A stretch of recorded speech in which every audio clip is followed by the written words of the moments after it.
Oiê, eu sou Nelise Maia, uma das embaixadoras do Clube de Livro, e desta vez eu vim compartilhar com vocês sobre o livro O Cavaleiro Preso na Armadura de Robert Fisher. Mas antes de falar desta obra, eu quero te convidar a clicar aqui no sininho, se inscrever, curtir, comentar e compartilhar esse vídeo com o máximo de pessoas que você puder. E segue a gente também lá no Instagram, @Clube de Livro. O link vai estar aqui na descrição desse vídeo. E vem fazer parte dessa comunidade de mulheres intelectualmente ativas. E voltando a falar da obra, O Cavaleiro Preso na Armadura, ele é um livro curto, de leitura bem fácil. Então, se você quer começar um ano adquirindo o hábito da leitura e não quer uma leitura, um livro muito extenso, né, uma leitura muito pesada ou muito, como podemos dizer, muito grande, eu indico para você esse livro, né? A leitura, como falei antes, a leitura é bem fácil. Ela é uma fábula que traz metáforas sobre os comportamentos humanos. E mesmo simples, ele nos traz reflexões muito profundas. Traz temas como vulnerabilidade, medo, sobre as armaduras emocionais que nós criamos para nos defender do mundo e que por vezes acabam nos aprisionando. Então, se você ainda não leu esse livro ou se você quer relembrar o que a leitura diz, fica comigo aqui até o final, que eu vou te contar um pouco sobre essa história e as lições que a gente pode tirar dele. E claro, sem tirar a magia da leitura. A história começa com um cavaleiro que era conhecido por sua honra e coragem. Ele era do tipo que salvava as donzelas, matava os dragões e era conhecido por todos no reino. Até aí tudo bem. Quem não gostaria de ser conhecido como o salvador da pátria? O problema é que o cavaleiro começou a utilizar a armadura o tempo inteiro. Primeiro por praticidade, depois por hábito e por último, ele não conseguia mais tirar a armadura. E aí acontece o seguinte, esse é o nosso grande problema para o cavaleiro, porque a armadura virou para ele aquilo que ele acreditava ser: forte, invencível e impecável. E até a sua família começou a se afastar. No caso, a sua esposa Julieta e seu filho, porque ambos não conseguiam mais se identificar quem era aquela pessoa por detrás da armadura. E aí, por conta de todas essas coisas e mais algumas, chega um dia que o cavaleiro tenta tirar a armadura. E adivinhe só o que acontece? Ele não consegue. E bem aqui nós temos a grande metáfora desse livro. A armadura, ela não é física. Ela representa o ego, o medo da vulnerabilidade, as defesas emocionais. Sabe, cada vez que a gente diz que tá bem e não tá bem, ou cada vez que a gente evita de sentir a dor, ou cada vez que a gente se esconde numa imagem de força, essa armadura ela se torna mais pesada e mais difícil de sair.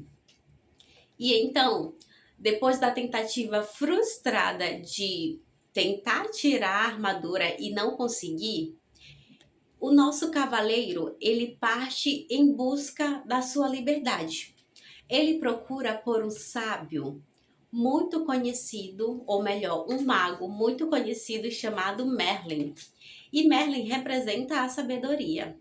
Merlin diz o seguinte para ele: cavaleiro, você só vai conseguir tirar essa armadura quando conhecer a si mesmo. E bem aí começa a jornada do nosso cavaleiro na sua caminhada do autoconhecimento. E nesse caminho de autodescoberta, Ele é acompanhado por um esquilo chamado Esquilo, é isso mesmo, o esquilo chamado Esquilo, e por uma pomba chamada Rebeca. E ambos representam a consciência e a verdade. E eles estão sempre falando para o cavaleiro prestar atenção aos próprios sentimentos durante toda a jornada. Nesse caminho do autoconhecimento, ele se depara com 3 castelos: o castelo do silêncio, o castelo do conhecimento e o castelo da vontade e ousadia. No castelo do silêncio, o cavaleiro é obrigado a ficar em silêncio, como o nome já diz. Ele é obrigado a ficar com seus próprios sentimentos, com seus próprios pensamentos, sem distrações. E no começo é extremamente desconfortável para ele, porque ele começa a perceber que haviam dores antigas e sentimentos que ele evitava a todo custo e que em algum momento ele deveria confrontá-los. E nesse castelo nós podemos tirar a nossa primeira lição. Sem silêncio não existe autoconhecimento. Então, depois de superar o castelo do silêncio, o cavaleiro chega ao castelo do conhecimento. Nesse castelo, ele enxerga frases por todas as paredes. Frases do tipo: você é responsável por aquilo que você pensa. E então ele começa a perceber que muitas das ideias que ele tinha sobre ele mesmo nem eram verdades. Eram crenças que foram atribuídas a ele ao longo de toda a vida e que ele nunca questionou, ele só aceitou. Nesse castelo, nós podemos tirar uma outra lição. Conhecimento não é o acúmulo de informações, é conhecer a si mesmo. E por último, nós temos o terceiro castelo, que é o da ousadia e da vontade. Esse castelo, sem dúvida, é o mais difícil para o nosso cavaleiro, porque lá ele vai lidar com seus piores medos. Ele tem medo de não ser amado, medo de não conseguir continuar sem armadura, medo de não agradar a todos.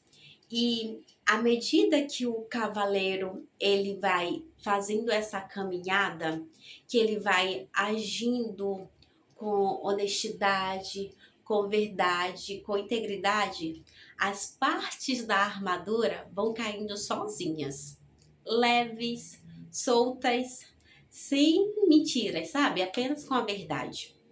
E nesse castelo, nós podemos tirar então a nossa terceira lição. Coragem é você andar, conhecer, ser quem você é sem armadura. E com essa história do cavaleiro, no final, né, no final dessa jornada, ele começa a perceber, ou melhor, ele tem, assim, um desfecho, que é o seguinte, ele não precisava da armadura em momento nenhum para ser digno de amor. Então, quando ele começa a se aceitar com as suas falhas, com as suas emoções, com a sua dignidade, a armadura ela cai totalmente e ele consegue se libertar. E então ele volta para casa, para sua família, não como o herói perfeito, mas como um ser humano verdadeiro. Com esse livro, nós podemos refletir uma coisa muito interessante. Muito daquilo que a gente age e faz, né, e constrói como nossa defesa contra tudo, é muitas das vezes aquilo que nos aprisiona e que nos afasta de quem nós somos e também das nossas famílias, de quem nós amamos. E com certeza esse livro ele traz uma reflexão muito profunda. E pode ser então que a minha ou a sua armadura não seja as mesmas do cavaleiro. De repente pode ser a necessidade de controle ou o medo de não ser aceito. Quem sabe há tantas questões que nós podemos refletir. Mas o importante é que você leia O Cavaleiro Preso na Armadura. E se você gostou desse conteúdo, já coloca aqui o que você achou desse livro. E já adiciona também a sua lista de livros de 2026. Beijos e até a próxima!